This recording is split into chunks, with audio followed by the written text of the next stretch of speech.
YouTube, welcome to the first episode of the Purple and Black. You're probably wondering why I'm wearing this black and yellow t-shirt. That will come later on in the show. I'll get to that in a minute. This is episode 1, and I'd like to give a shout out to Ingraven for inspiring me to make this video and network. He's a big Ravens fan, as well as Joe Nubu. You guys rock. Today I want to talk about the Ravens' needs and where we're going in the draft. A lot of people have been talking about what we're going to do with the 22nd overall pick, and I think there's a lot of possibilities there. There's a lot of needs the team has. For instance, the loss of C.J. Mosley, the loss of Terrell Suggs. I do think, however, the loss of Terrell Suggs and Zadarius Smith is going to be easier to take than the loss of C.J. However, we do have depth at both of those positions right now, currently in-house. I do think that Kenny Young, inside linebacker, as well as Peanut, are more than capable of taking the role over from CJ. Peanut's been in the system for a couple of years now, and he seems to be a really, really good Raven player. Exactly what we're looking for the right price. I do not think CJ Mosley was worth $17 million a year, and I don't pay the bills, so. Of course, I got on my Steeler buddy for not paying Le'Veon Bell, and they didn't even make the playoffs, so hey, I could be wrong about that too.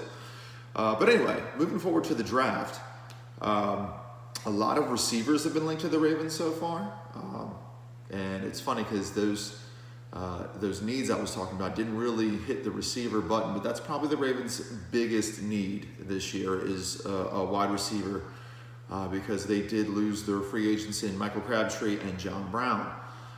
Some receivers that I like in the draft that I do think would make good Ravens players. Back to the Batman sign here, my boy Daniel Jeremiah. He's an old Raven scout. Compared DK Metcalf to a Batman suit. That's why I'm wearing the Batman shirt, because I am for that pick. However, I do like a lot of picks later on in the second and third rounds. We do not have a second round pick because we traded it last year for Lamar Jackson. So my thought is if we ever want to get to another Super Bowl, we can't just take, the best player that we see that's real flashy at the combine.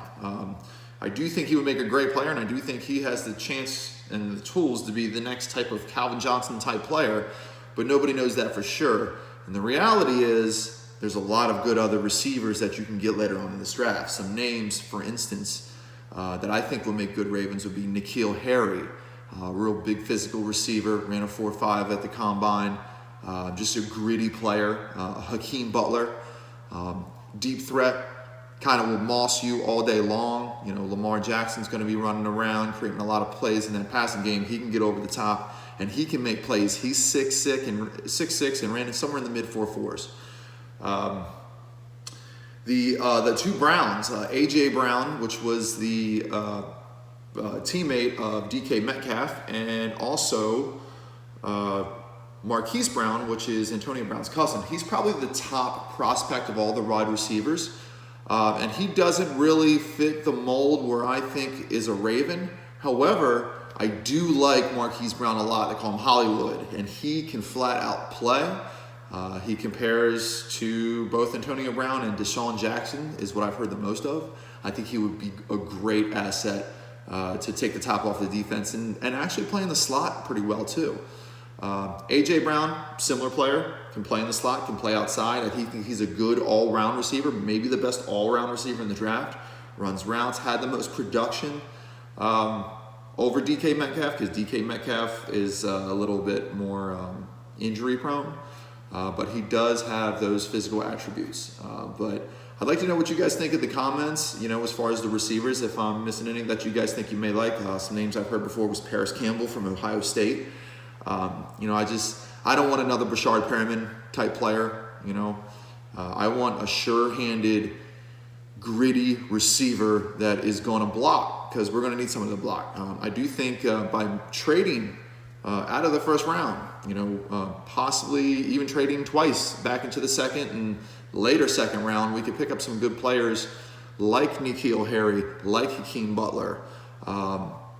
There's a center position too that they say is a need, and I think is definitely a need. And that center Bradbury is a really, really good center. I do think he's going to go closer into the first round, probably right around 22. So if we want him, we probably have to take him there. But I would move back. I don't know if I would spend the 22nd overall pick on a center, as good as Bradbury is. Let's see here. Who am I forgetting? Oh, the linebacker from Michigan, Bush. If he drops to the Ravens, they might take him just because of, give some depth back at that linebacker position. Again, I do think Kenny Young can handle the starting role, and I do think Kenny Young was actually better in coverage than C.J. Mosley was. Nobody wants to admit that, but that's the truth. And he's not worth 17 mil, so go Kenny Young. I'm rooting for you, Kenny. DK Metcalf, though. That's probably who I want if we're going to stay. If we're going to trade back, I love all the other receivers that I mentioned, especially N'Keal Harry, Hakeem Butler, and A.J. Brown. I think that those guys are really, really good value. And Jalen Ferguson, a defensive end. I believe he went to Louisiana Tech. Something like that. I don't know. He's smaller school. But anyway, he broke Terrell Suggs' record, and he's a big physical guy. Reminds me a lot of Terrell Suggs. Great plug-and-play player. I think this guy's going to be a double-digit sack guy, full-time starter, good edge setter in the league, and has played like a Raven written all over him. So, yeah, another guy to consider. There's also free agency. I've heard some talk that maybe we should sign Ndamukong Suh. I don't think we should. I think the draft's the way to go. My boy Ingraven that I follow, he said something earlier this year that kind of stuck, and I think somebody said it on his channel, but it was draft, develop, invest. And I tell you what, that's what the Ravens need to be doing. Draft the players, develop the players, and then invest in the players. I'm not saying invest in $17 million, but invest. You know what I mean? Invest in your players long term. Invest in them early, kind of like they did with Tavon Young.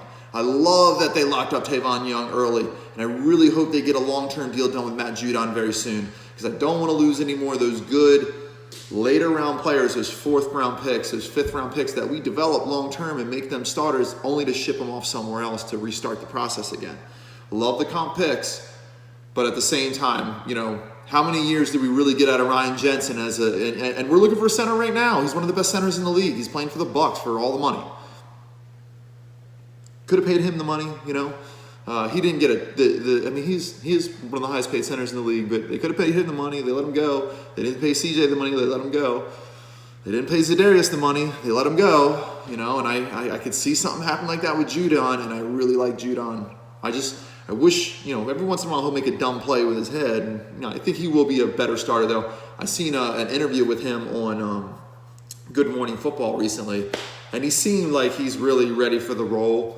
The leadership role. So, if he's up for that, I'm up for paying him. So, let me know what you think about that as well. Go ahead, and that's going to wrap it up for this episode, guys. I hope you like the first episode of it. As news comes out, I will be making more videos. If you want to do a simulcast with me and talk Baltimore Ravens or draft or fantasy football, I eat, sleep, and breathe it. So I love it, if you want to subscribe, I think you got to do it over here. Getting used to it. We'll figure it out. But hope to see you again. Episode 2. Stay tuned. Go Ravens.